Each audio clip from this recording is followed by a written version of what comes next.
Okay, so thank you, Lars, for the introduction, right? Okay, first of all, thanks, Lars, for the hospitality, for the invitation. I'm very grateful to KITP. It's really a state of mind, I would say. So I come here, I always come back fully of ideas, expectations, and new projects and so on. So I'm very grateful to you and all the staff to KITP, and of course you that are indeed a great supporter of the center. Please keep doing. So today, the topic of today is numbers. I want to bring you in the fascinating kingdom of numbers. And, you know, the arithmetics is considered the queen of mathematics. And this was said by the princess of the mathematician that was Gauss. So, noblesse oblige, I would say. And the topic of today is really a very elusive problem, which comes from number theory and has been there since under 60 years now. Now, number theory is a very special status in science, and in particular relation with physics, because contrary to many other subjects of mathematics, think about calculus, geometry, even topology, that has found application in physics, number theory, none. Absolutely detached, I would say. Now, the reason is that number theory is concerned with discreteness in numbers, combinatorics, sequence, discrete sequence. While, let's say, physics, if one considers space and time continuous, somehow is more associated to differential equations, to some evolutions. So this discreteness, seems there is no place for it. However, this is very superficial things. First of all, we know that physics admits discreteness in terms of quantum mechanics. So this is the first thing. And the second is that there is really no much tension between continuum mathematics and discrete mathematics. And here is the example. Now, this Riemann function, as we dig in much more in the following, the consideration of the seminars, related a complex variable S, namely continuous variable S, with something which are really the key element of arithmetics, which are the prime numbers. Now, in this talk, I will take really a provocative point of view, namely, if number theory probably has nothing to give to physics, I would like to convince you that probably for the first time, physics has something to give to mathematics. So, in a way, I want to show you that there are certain considerations, pretty sound, although not a theorem, we'll discuss in a while later, that really unveil what is the mystery behind these functions. So what I'm going to talk today, so first I will show you a couple of enigmas, and we'll ponder about it. Then we'll discuss and we'll make some comments about the difference which intercur between theories and theorems. Then I will challenge you in finding the difference between randomness and determinism. You think are really two distinct and separate things, but at the end of the day, the difference is much more removed than what you thought. And then after we have gained a bit of experience on all these big questions, I'm going to present to you the Riemann hypothesis, what consists of. Then I will show you the art of doing experimental mathematics, which is contradiction in term, but is precisely what this talk is about. And finally, I'm telling you for whom the bell tolls. Okay? Now I have to give some special thanks before going on. One to André Leclerc, my close collaborator and friends, with whom I wrote several papers on the Riemann hypothesis and related topics. And the other one is Don Zaguier, that is a great friend of me, leading mathematician, outstanding mathematician, which we quarrel very often on this topic. Now, let me start quoting a famous writer of the Wien of the fin de siècle, which is Karl Klaus, who used to say that scientist is the one who knows how to get a solution out of an enigma. So what is the enigma, at least the first enigma of the day? Well, in 1827, Robert Brown, that was a Scottish botanist, noticed this endless motion of pollen grain in water. And then following closely what's going on, you see that it was endless. And then imagine that he's able to put really a pen on it and follow the trajectory. You see, all trajectories different from the other, but more or less they oscillate about an average and they do not spread much. Okay, but what is about? Nobody understood what's going on.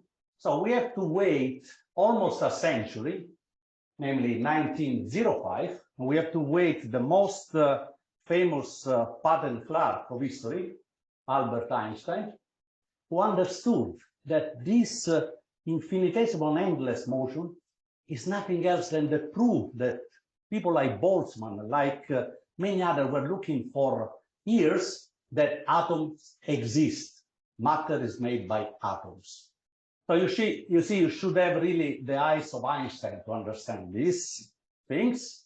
And indeed, in the remarkable Annus Mirabilis, he was able to develop the theory of the so-called Brownian motion and to derive a very simple formula about the displacement of this motion, which contains some constant which are pretty, this is the constant of a gas, this is the temperature, this is the viscosity of the gas, this is the radius of the particles, but then contain a very important parameter, the number of Avogadro.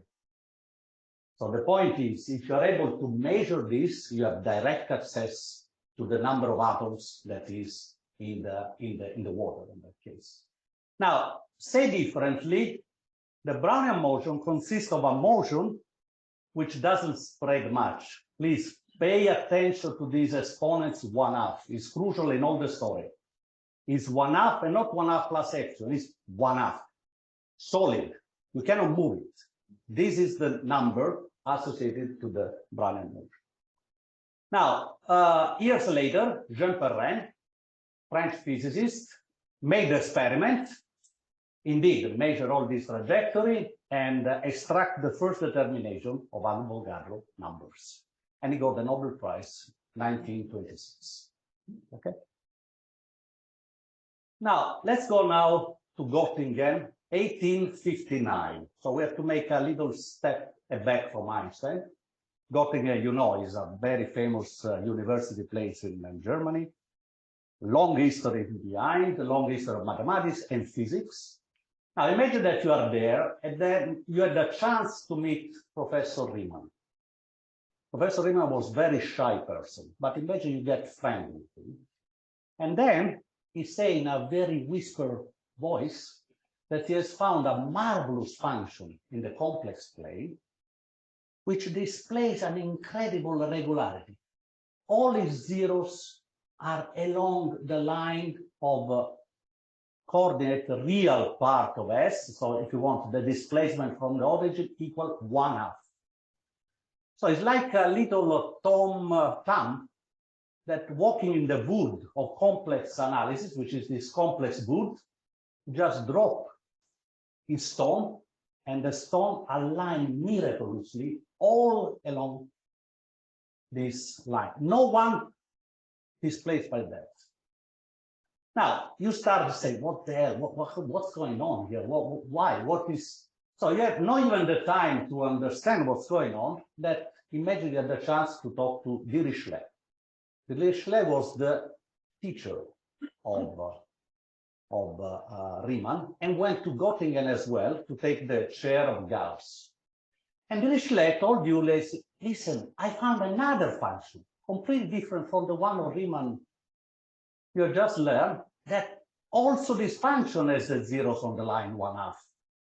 And I say, what? Then I say, yeah, and then I found another function that's also the zero on the line 1/2. And then another one, completely different from the previous one. So, to make the story short, there are infinitely many different functions deeply related to number theory, as I'm going to tell you, which seems to have all the zeros along the line 1 half. Okay? Giuseppe, just to get the question going, when you say there's a zero, can you say what you mean by a zero? I will say, yeah. So, yeah, let me say now, which is probably better. So, function of a complex variable means the following, that you have essentially a map between two planes. Imagine that you have a plane, and then you have a way of establishing a relation between the point of one plane to the other. So obviously, we cannot visualize. So function of complex variable is hard to visualize because it's essentially 4-dimensional, if you want. However, zeros means when the points which are in this plane are all mapped in the origin of the other plane. So this is the zeros, okay? And then I will give you a very nice visual later, but this is in a sense the point. So there are infinite locations on one plane that get mapped to the origin, okay?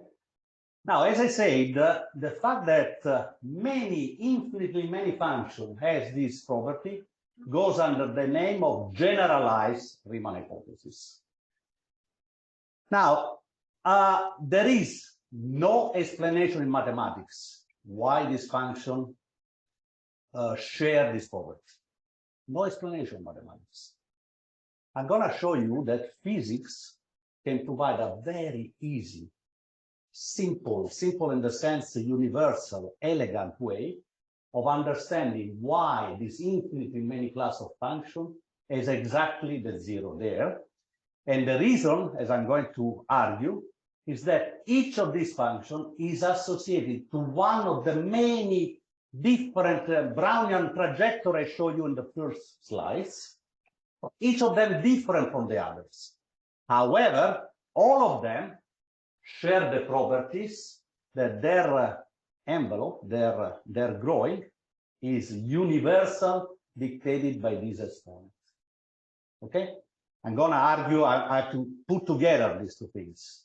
But I want to anticipate that the physical understanding of the generalized Riemann hypothesis is that behind all this function is defined random motion, each of them different from the other, as we know, but nevertheless, the general statistical property is unique.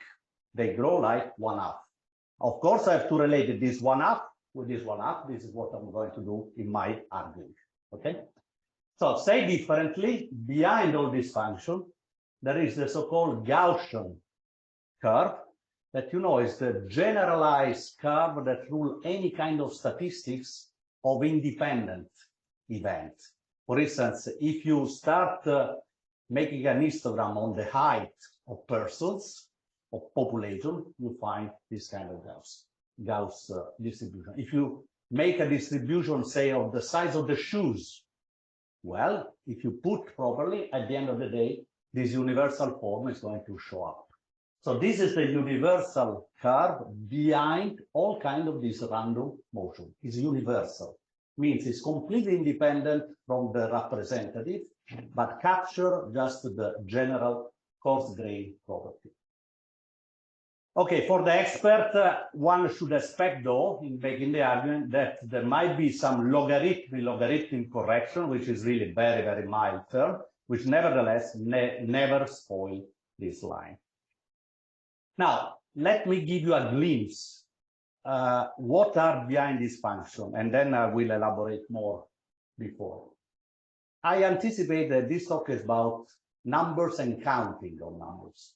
So what attracted the attention in the 18th century, starting from Gauss, for instance, but then made by Dirichlet in particular and Riemann itself, is counting how many primes exist in particular arithmetic progression, which is made by this simple form. So you choose a number q, which is called modulus, a number h, which is called residue. These two guys should not have any common divisors, otherwise it will be trivial. And then you look the primes which are in these sequences. Now, Riemann, the problem he had is to count the prime in the trivial sequence, namely the sequence of natural numbers, 1, 2, 3, 4, 5, 6, 7, 9, 10, and counting the prime. So 2, 3, 4, 5, 5, 7, 11, and so on and so forth. So you see the Riemann concerned with one choice of Q and one choice of H. Dirichlet, on the other hand, concerned with all other infinite possibility of choice of Q and H. For instance, Dirichlet was concerned with the question, if I take these sequences, what are the prime number here? Well, you just enumerate it, and then you put in yellow the prime. You change the modulus, you get another sequence, another set of primes. You change the modulus and the residue, you get another things. So I want to say, and this to make very clear the point, that even though Riemann take the fame, or if you want the blame of the problem, so everybody knows Riemann hypothesis, Riemann zeta function, Riemann, the real things is Dirichlet, because Riemann is a very, very teeny example of a huge, infinite number of cases. So it's the case where you really choose Q equal 1, H equals 0. Clear? While Dirichlet concerning counting all other sequences. So the problem is much more general. So this is why it's called generalized Riemann hypothesis. So Riemann is there, but as I said, the real things is understanding that there is much general question than just counting the primes in the trivial sequences. Okay, now let me address a very, I would say, acid topic. The contrast which exists between theories versus theorem. Now, let me show you this equation. Now, everybody, of course, recognizes the second law of Newton. But strictly speaking, this is a mathematical equation. We say that this guy is equal to this. Nobody would dare to ask to Newton, sorry, can you prove this equation? Of course, you cannot prove it. There's no way of proving it, okay? But once you have this equation, at this point, you have immediately access to all phenomena, all phenomenology of experiments concerning mechanics, either on Earth or on the sky. And by the way, I want you also to think that Copernicus provide a very easy explanation why the planets are roaming on the space. Because they say, if you assume the sun is the center, and then all move around, immediately you have an explanation. So explanation is different from proving, something different. So we as a physicist elaborate theories. Mathematician has to prove theorem. We as a physicist use theorem, but as I say, theory is different from theorem. So this other equation written down by Maxwell, of course, nobody can dare to ask Maxwell, can you prove it? But once you take it, of course, the marvelous world of all electromagnetism displays under your eyes. Other famous example, Schrödinger. Nobody can prove this equation, but once you take it, you can understand atoms, and you can understand also the weirdness of quantum mechanics. Okay? So I want to make clear that mathematics and theorem are used to elaborate theories, but theory cannot be asked to be proved. It's an hypothesis of words that elaborate on a huge set of data, and the theory is much more elegant, robust, and efficient if we can explain a large set of new data and then can be falsified or not. Now, let me give you a very paradigmatic example of the philosophy I'm going to use in this problem. So what I want to show you is a pure mathematical problem addressed by a physicist. So the problem is, consider the so-called square-free numbers. You know that any integer is decomposable in primes, and the decomposition is unique. I'm focusing the attention on that natural number which are made only by single primes. For instance, 5 is a square-free numbers. 6 is a square-free numbers because it's 2 times 3.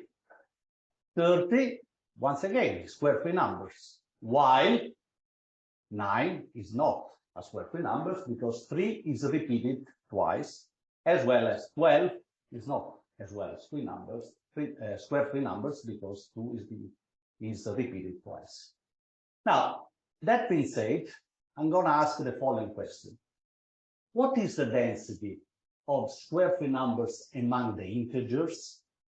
So are they large? I mean, their number is large enough or are really infinitesimal?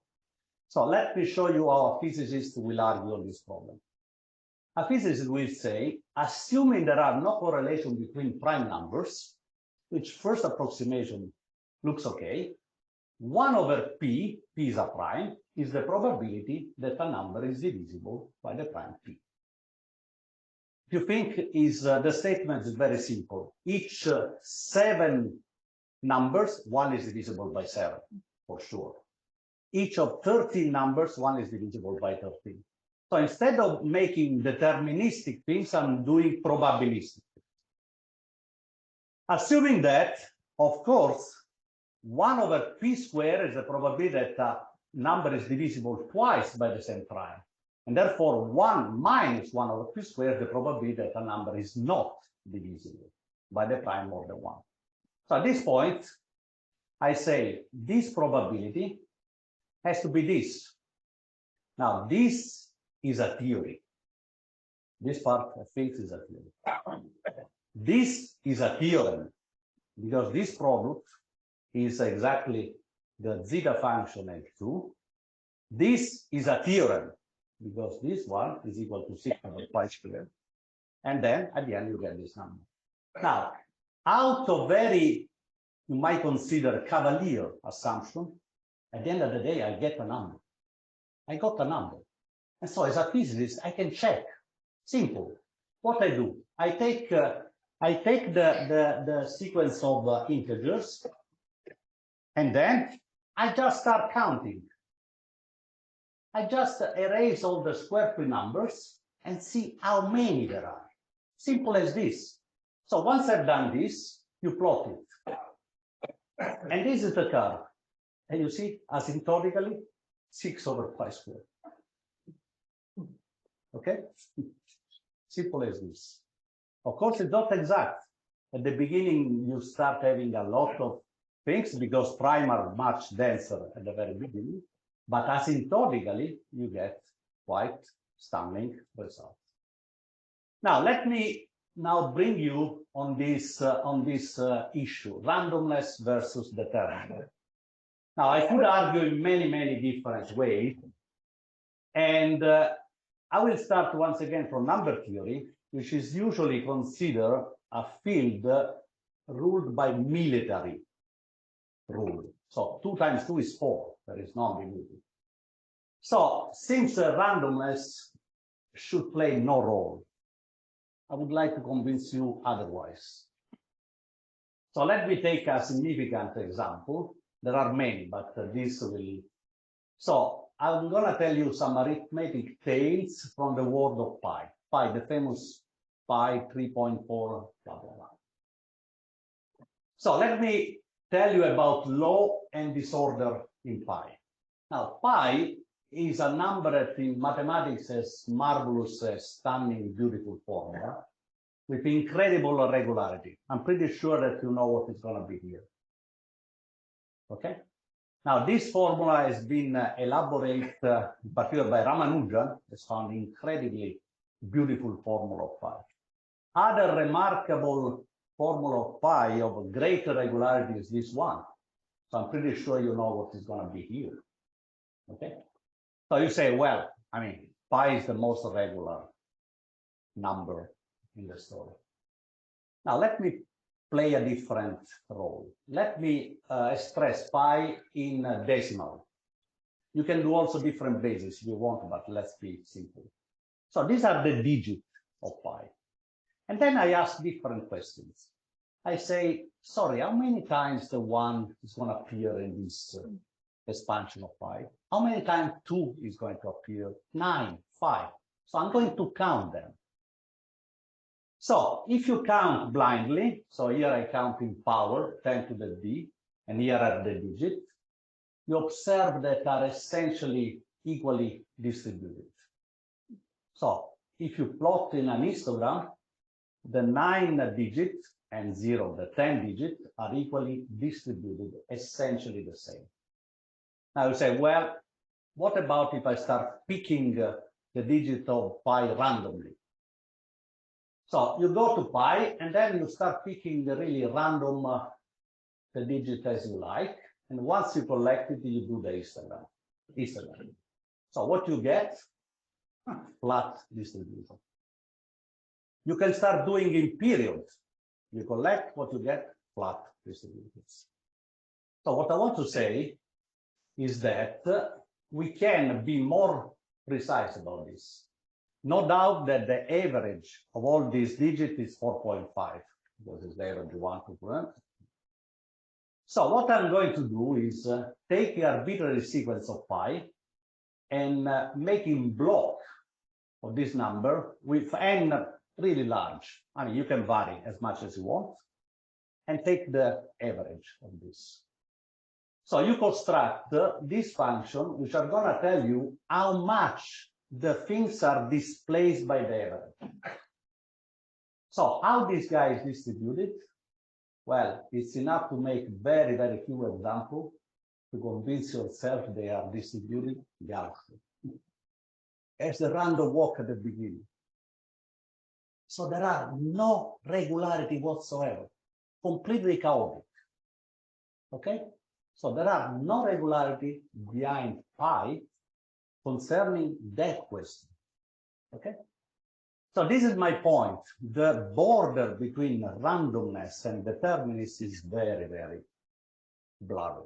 It's not really so clear as you might think it is. Can I ask a question? Sure, absolutely. Would it be the same for any transcendent number, like 3? Yeah, so the point is you can cook ad hoc numbers where you violated dramatically this. The Liouville number is one of them. The 0, 0, 0, 1, 1, 1, 1, 0, 0, so on. I mean, it's a transcendental number, but so what is believed, this is really a piece of field of mathematics where a lot of experimental mathematicians are really play a role. So it's not, there are not many theorems there. Is that the great majority of number, if you pick a real number randomly, so you just pick it up, this is the distribution of the digit. But as I say, you can cook ad hoc numbers which violate this. Okay. So if you take E, the exponential, once again, is normal distributed. If you take other number, is normal distributed. So the great majority is normal distributed. Okay, so after all this, let me then introduce you Dr. Riemann. Now, Bertrand Riemann was born 17 September 1826 in a poor region of Germany, by Hanover. And the family was of very modest condition. The father was a Lutheran minister, and Bertrand was supposed to become himself a minister. Indeed, he was always his life a very pious man, a very religious man.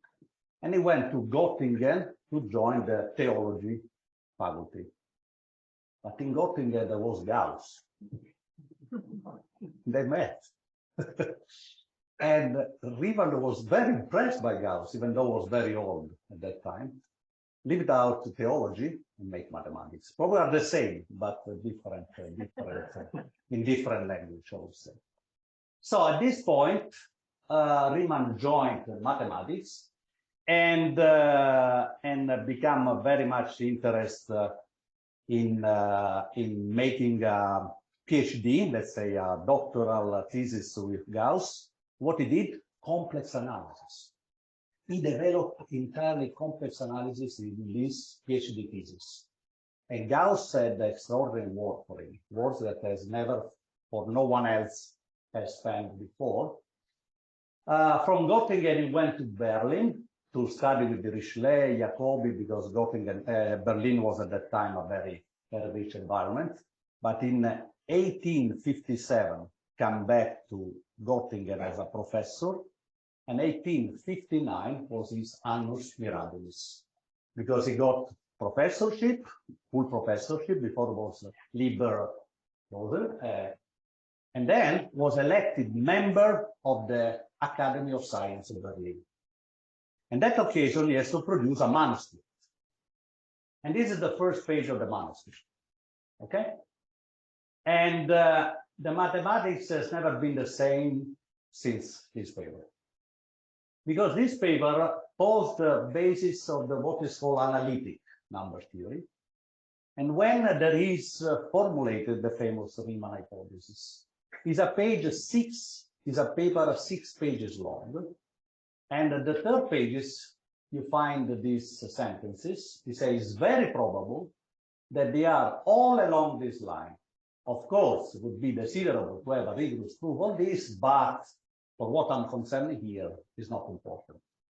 So this is the line where it's talking about these zeros. Okay.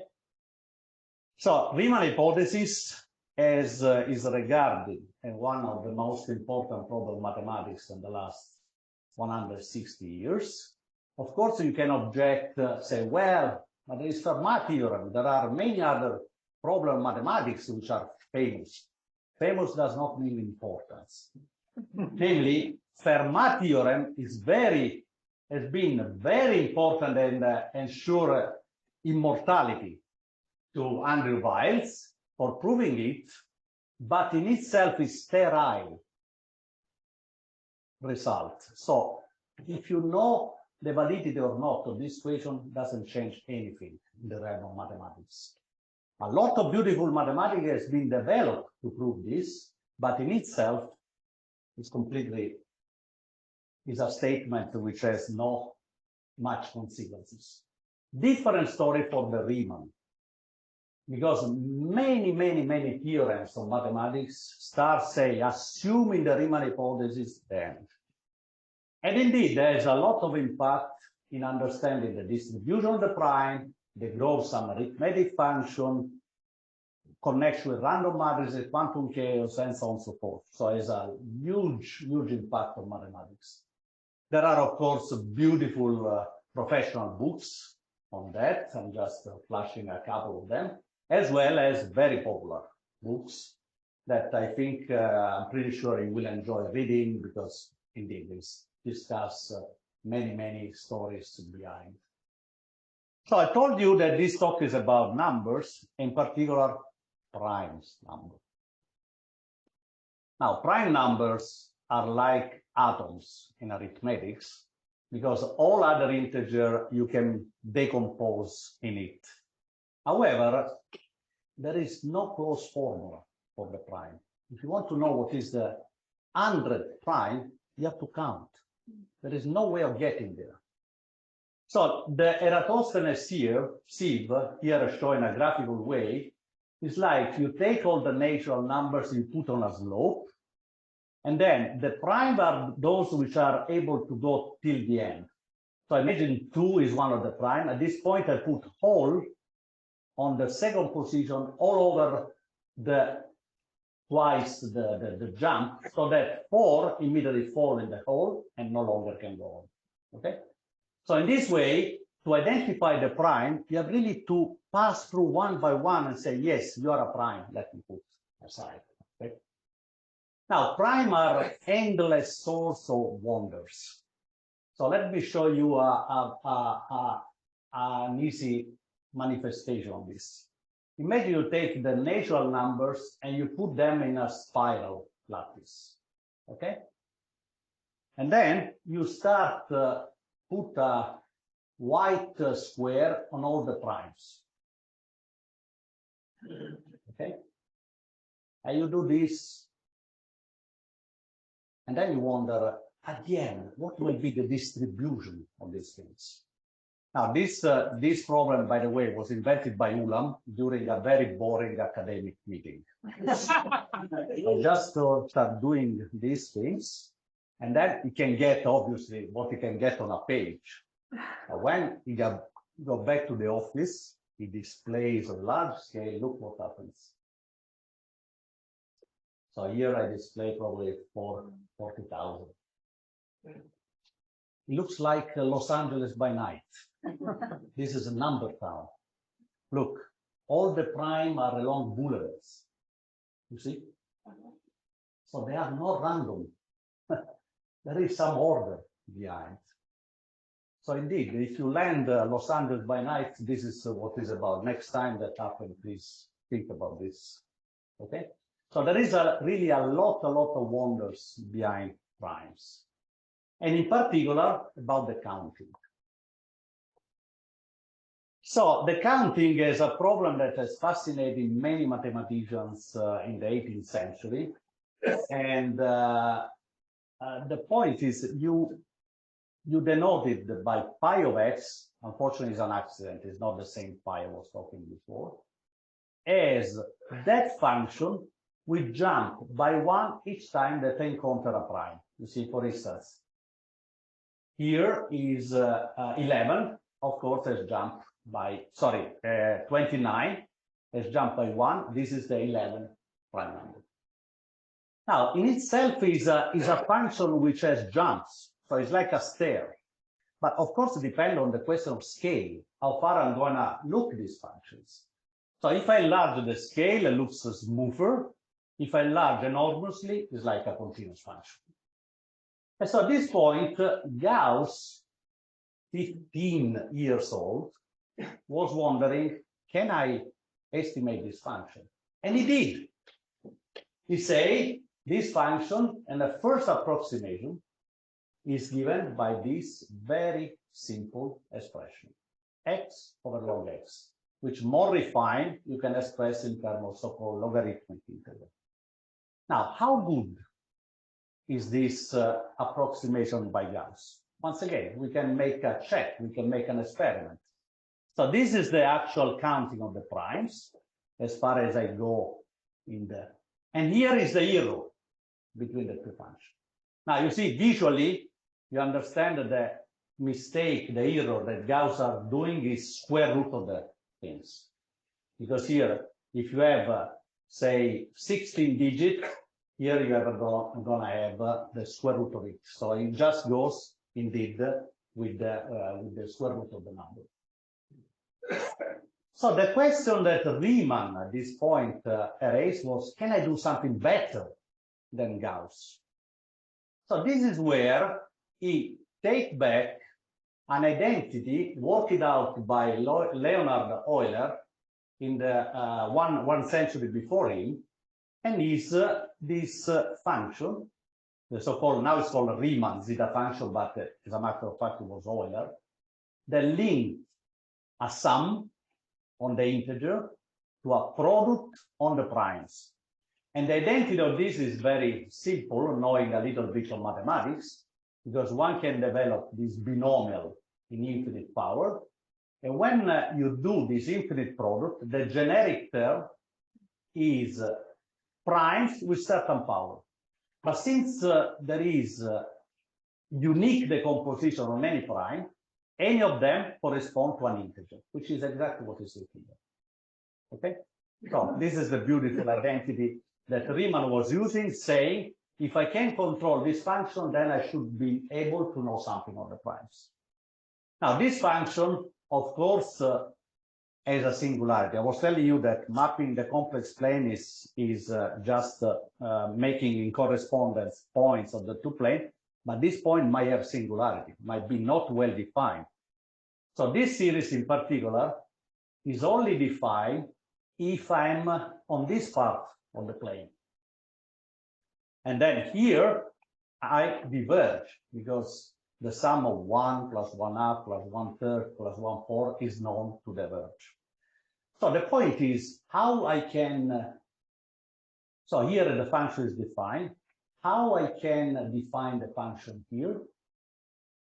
Remember, Riemann was the father of complex analysis. He knows, he has all the skill to do it. So he elaborates a way of giving meaning to this function also on this other part of it. Now, this, of course, is pretty technical. Forget about the formula I'm going to write. I will tell you the idea what it is. So Riemann found a way of defining uniquely this function and the entire plane, and in particular, to get an equation which linked the value of the function 1 minus s to the value of the function s, with some terms which are very well known.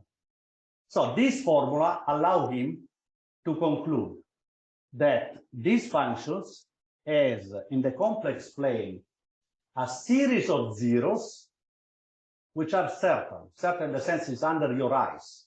Sinus of pi over s half is 0 on the even numbers.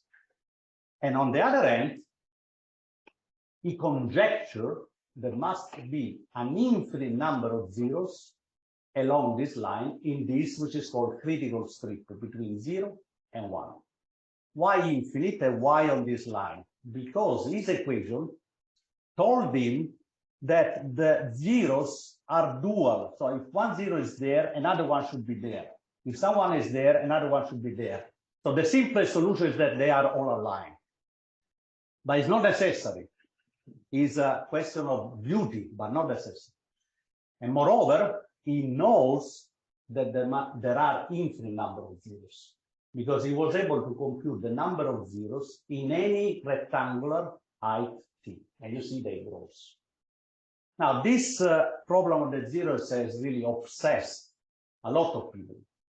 So, in particular, I want to draw your attention that one of the guy that was obsessed with the zeros was Turing. He really built up one of his Turing machine because he didn't believe the Riemann hypothesis. But at the end, he has to convince that the 1,104 zeros computed were all on the line. And nowadays, there is a record of the computation of these zeros, and all these billions of zeros always has been found out to be on the critical line. Okay, so there is a well-established, how to say, 2004 is the class. there are, sorry? Must be. There must be, no, much more. There is an updating, yeah, indeed. The page, so like Fermat, the margin of the page was so small, I cannot breathe. So I just put the history, but there are many more contributions here and more recent one and billions there. Okay, now I promise you that there is a very visual way of seeing the zeros. So I want to move along this line here on this plane, and I want to see what's going on the other plane, okay? So I'm going to move exactly on the critical line. So more I move, more this hand moving the plane, and tick the first zeros. Tick the second one, the third one, the fourth one, sixth, fifth, sixth, endless number of them. When you move along this line, you find that the other always pass to the origin. Okay? So you can keep going. This curve becomes more and more rich and beautiful. Once you go there, you just collect the number whereas past the origin. 14, 21, 25, and so on. There is this one. It's enough that you move away from the critical line. You repeat the same story, that the ant never want to pass from the origin, and as a matter of fact, never pass. Okay? So more you move, always avoid the origin, always. Pass very close, but never touch it. Okay? So this is the visual way of the Riemann hypothesis. So making all this study, Riemann was able to climb the staircase of the primes, having a very better approximation for the continuous one, and including zeros one by one, he was able to really reproduce exactly this function. So the zeros are like the music of the primes, because more you put it, there are more frequencies. It's like tones, like notes, okay? And so more you put it, more the function reproduces it brilliantly. And actually, there is a very striking way of formulating the Riemann hypothesis, which says the error between the actual function and the approximation, the continuous one, has to be always more than 1/8 pi square root of x log of x. The square root of x, once again, are related to the zeros. if someone is able to find even a single instances of X where this inequality is violated, Riemann hypothesis is false. Okay, so it's an equivalent way of formulating the Riemann hypothesis. Okay, now I told you all this, and then you can ask, where the hell is the randomness? I start with the randomness, right? Well, first of all, I have to make you aware of a remarkable theorem. Remarkable theorem that says that there are infinitely many random functions which share exactly the same zeros of the Riemann.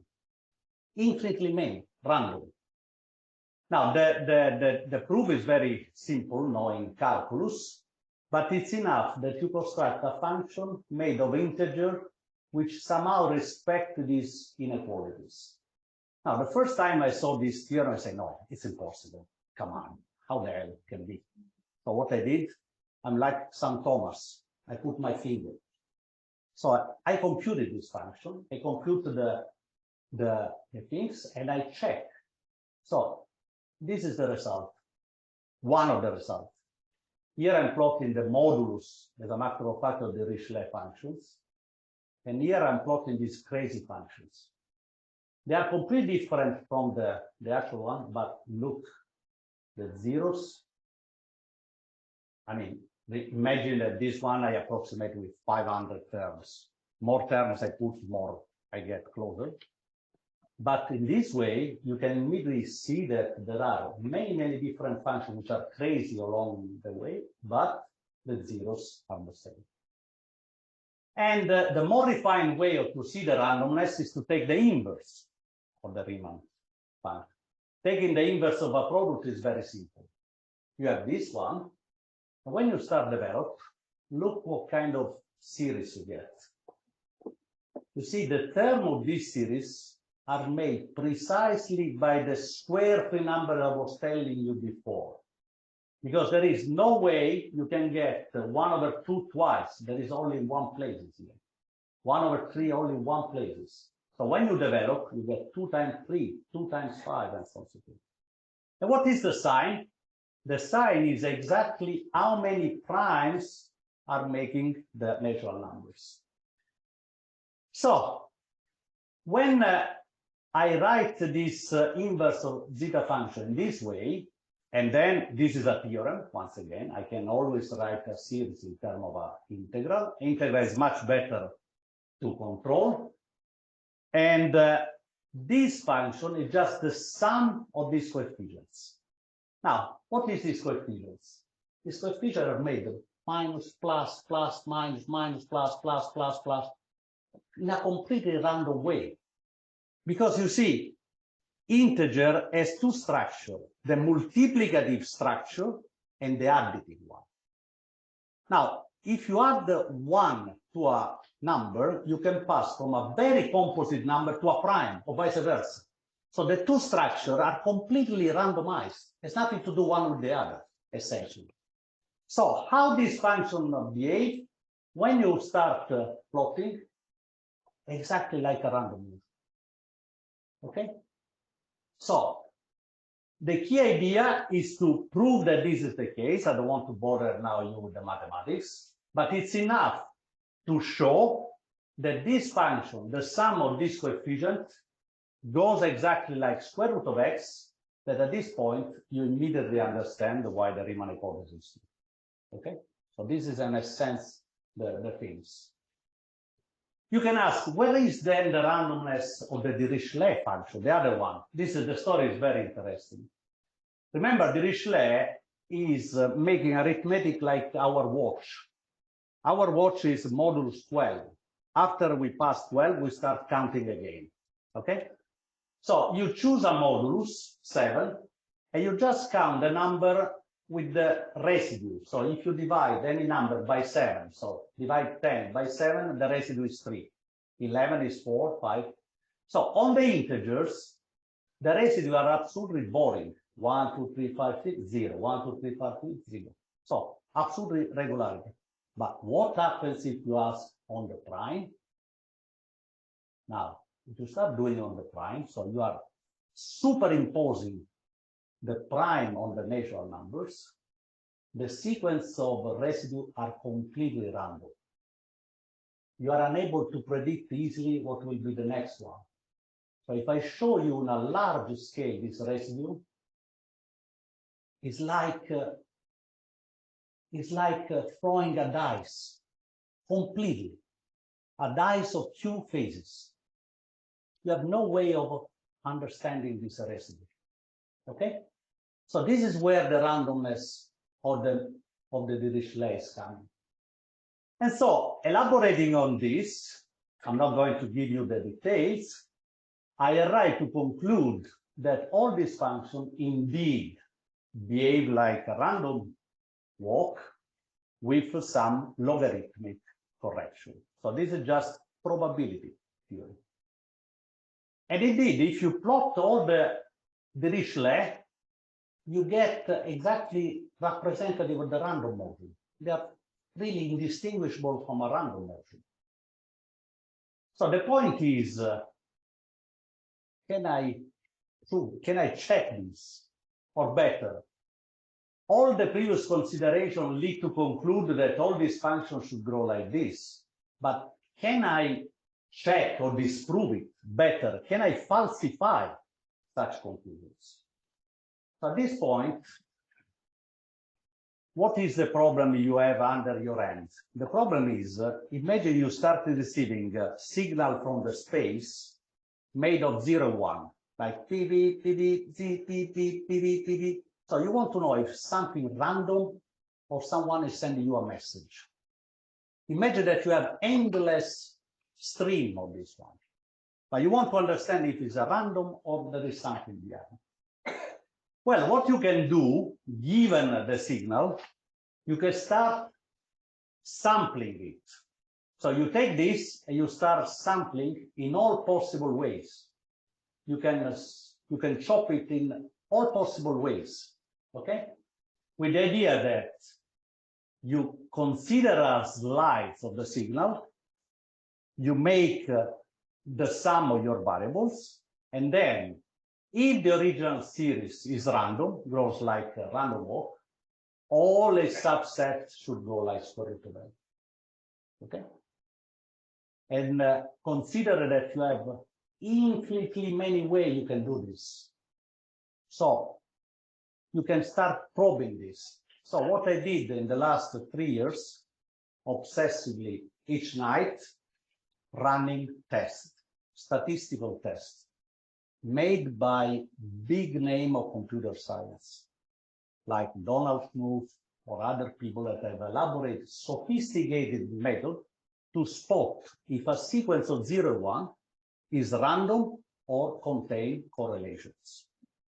And there are amazing tests. For instance, you can check what is the longest run of positive values. Of course, if it's random, you have probability that tell you what is about. What is the matrix rank test? This is also pretty amazing. You group them in block. These matrices, you can ask the rank of these matrices. If the number are random, the theory will tell you, and then you check it. You can make discrete Fourier transform. You can make min-max. There are many, many, many of them. So let me just show you one of them, one test I did. I take part of my portion of this function and say in an interval t, and in any interval you have, of course, a max and a min. And then you have the difference between them.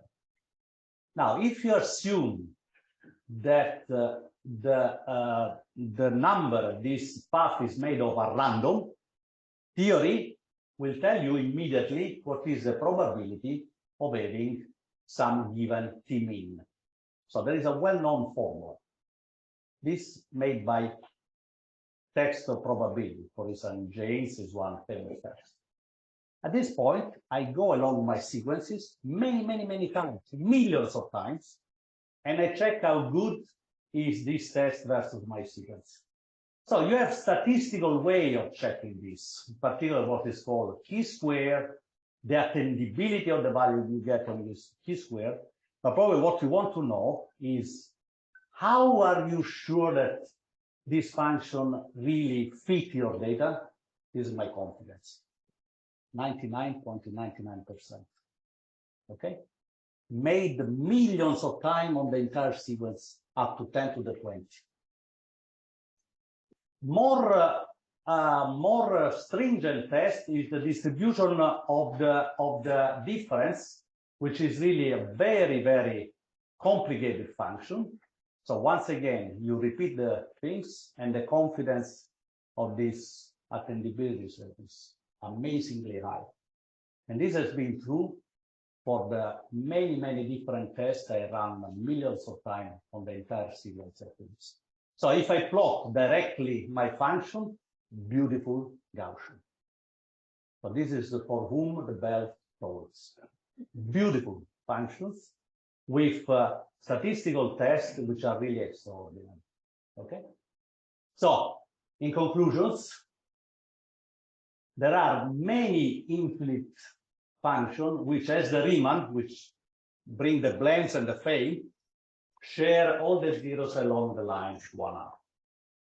Now, these properties seems that can be traced back to some pseudo-random properties of the primes. And in particular, the validity of the universality of the generalized Riemann hypothesis can be indeed easily understood in terms of probability. So you assume that each of them are different, but they belong to a class of what? Random walk motion.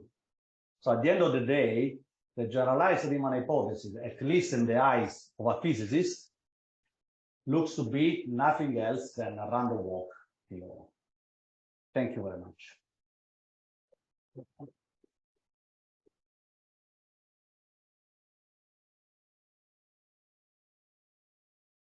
So far, I'm the only one that's asked a question. It's not against someone. It's not really a question, it's more of a challenge, that you're very good with the prime numbers and finding them, which happens to be the thing that people are spending a lot of money with the blockchain. I know. Finding. Okay, a friend of mine, back when the RSA people came up with a public-private key and encryption based on blockchain, one of those folks remarked to a friend, this was probably 40 years ago, that there's a trick to it. There's a lot faster way to do it than most people realize. And so I'm suggesting that you probably know enough about this, that there may be a faster way of mining than the people are using. And you look like, if anybody could figure it out, you could. I think that the problem I'm tackling is a little bit related to the prime, but it's not direct to the prime. What made the analysis in absolutely thorough analysis was all the numbers made by primes, how they are distributed among them, namely the parity of this prime, are even or odd. And then I have really giga of terms and fantastic analysis. They say they are completely indistinguishable by a random. Now, this is a great achievement, let me say, because it really shows that you can use this number to make fantastic random number generators, which are used for simulations. You probably know that years ago, a famous experiment went completely wrong because people were using random number generators that after a certain point has correlation. So they get Monte Carlo data which were completely off. So this number, on the other hand, all the check I did it, many, believe me, up to 10 to the 20, show there is no difference whatsoever by the pure randomness.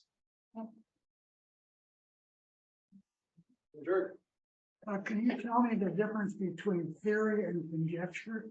Sure, yeah. Thank you for the question. Very deep.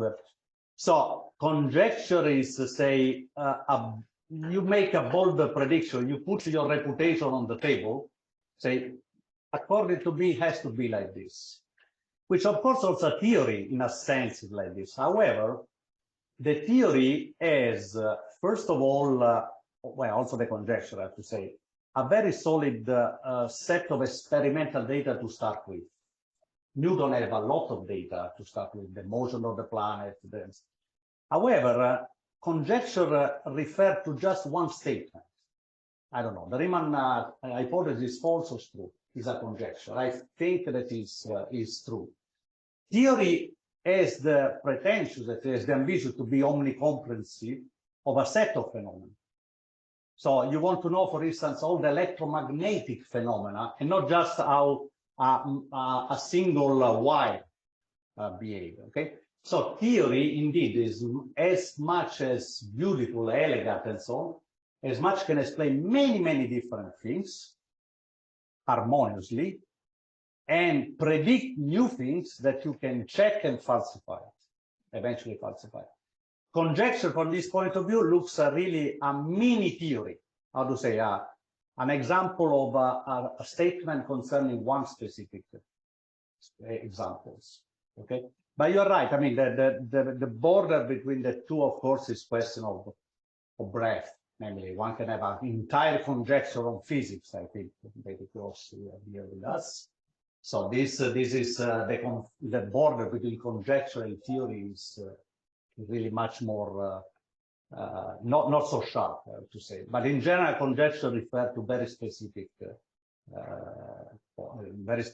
fact in a way. So Thank you. this is a nutshell. So you're making it very clear that your evidence is for a conjecture, but you can't, as far as I understand, can't really disprove your conjecture. Right? It's evidence. Yeah. And even if you found some deviations, they might go away at some point. Indeed, is true. So how? Okay. So do you have any picture or any scenario where you would imagine proof?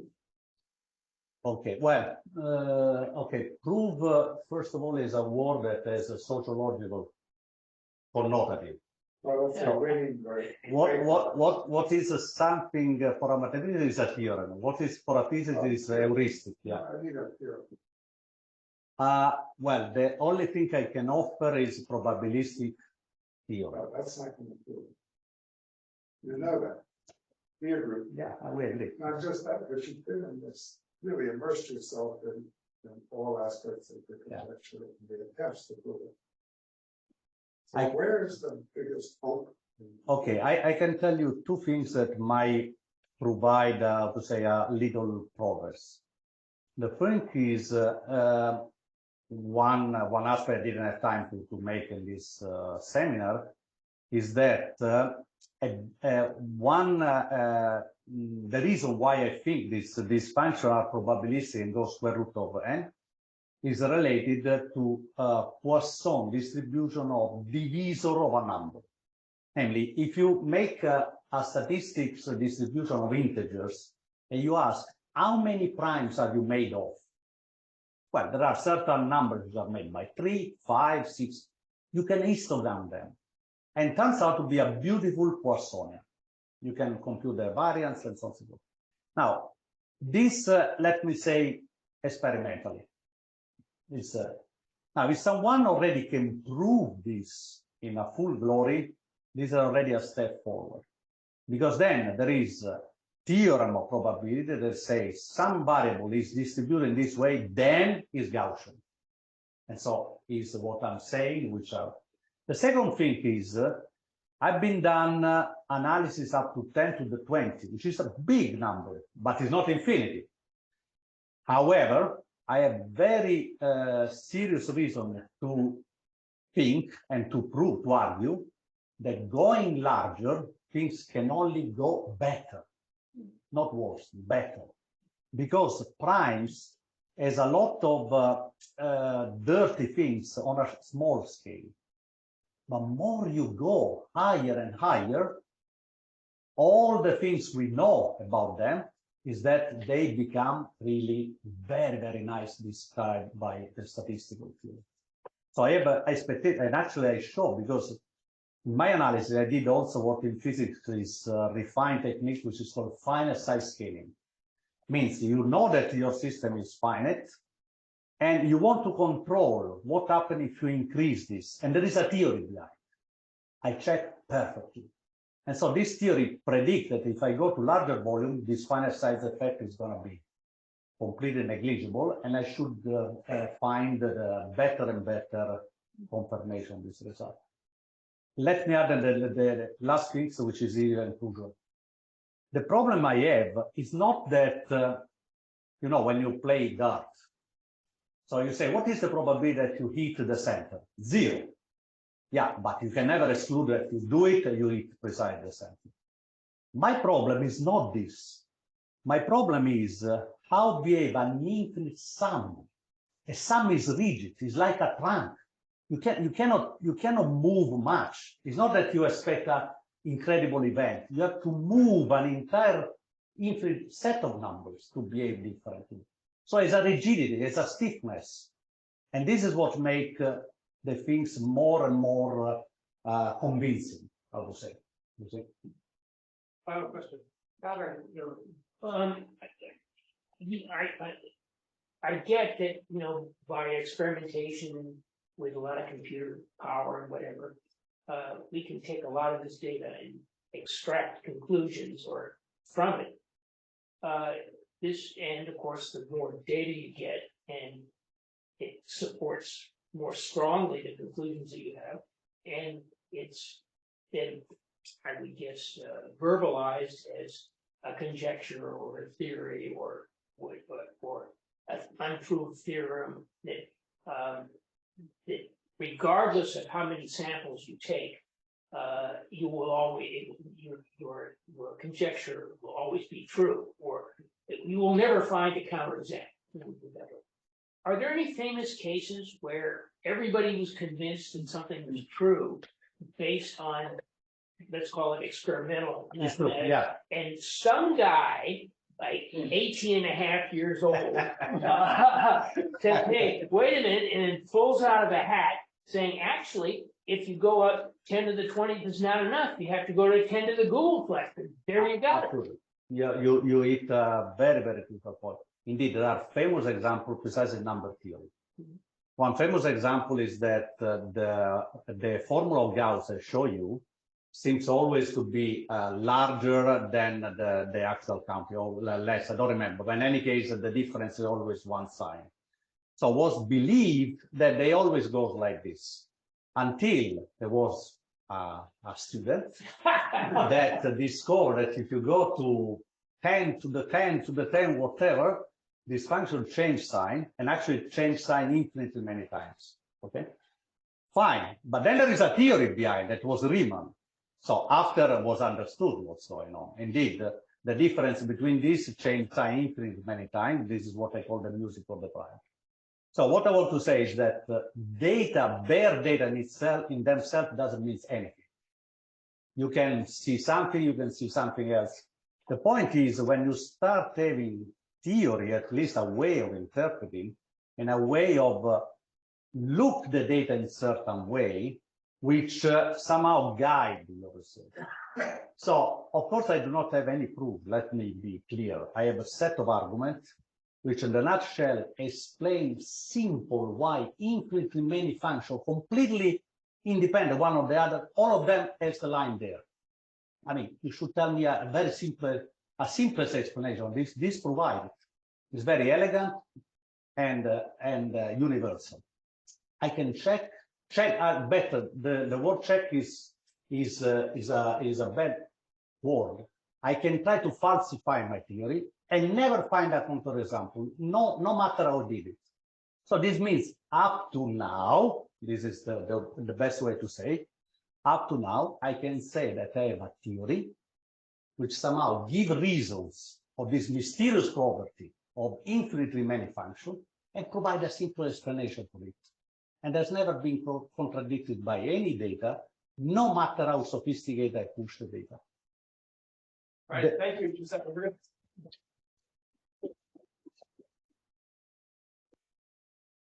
Yeah, thank you everyone for coming this evening. Obviously, Giuseppe's happy to keep interacting. Have a chance for those who are satisfied with the evening. Thank you so much for coming, and we'll see you in, next week, I guess.